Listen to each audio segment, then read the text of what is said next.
I wanted to offer some alternative thoughts, alternative opinion, and I wanted to pose to you the question because a lot of people are kind of ragging on Mac Jones and saying, he's a statue in the pocket and has no mobility, and nobody's gonna like it if we draft him. But I kind of want to pose a more broader question. Why do you think people are starting to think that pocket passers are a thing in the past? Because it seems like it's like, okay, if a quarterback isn't a super athlete, we don't want anything to do with them anymore. What do you think on that? Why do you think people think that? And do you think that's a really good question? Let me do my best because it's always multiple variables in football. I think it's what college is producing these days.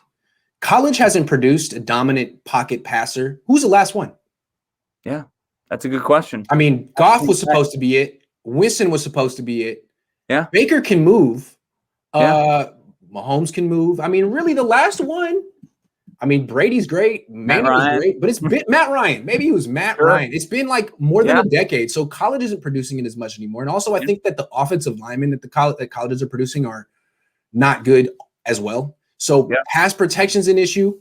And the guys that seem to have success right away are the ones who can sort of, run around and protect themselves. That's what we've seen the trend the last 10 years, right? Sure. Yeah. No, I agree. Look at Josh Rosen. He fell apart immediately. They don't have time for these guys. If they struggle right away, you're out. And the way you succeed right away is like Jalen Hurts, like, oh, I'm scrambling.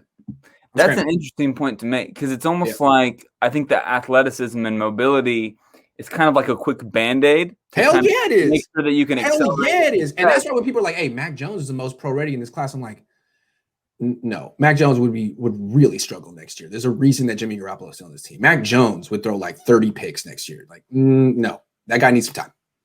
Yeah, it's interesting though, because I think when you look at, I guess prolonged success, in the league, I mean, who won the Super Bowl this last year? Was it that athletic guy or was it 43-year-old dude who runs a 5.7 40-yard dash? It's a good point, but Brady is so the exception, man. It's just too bad that the Niners didn't sign him when they had the chance. Josh, I really appreciate it. I like your flag, man, up in the man cave. Appreciate it. Yeah, this is the man cave. I'm in the garage. Yeah, I could tell. It's a hell of a man cave. All right, man. I'll see you next time.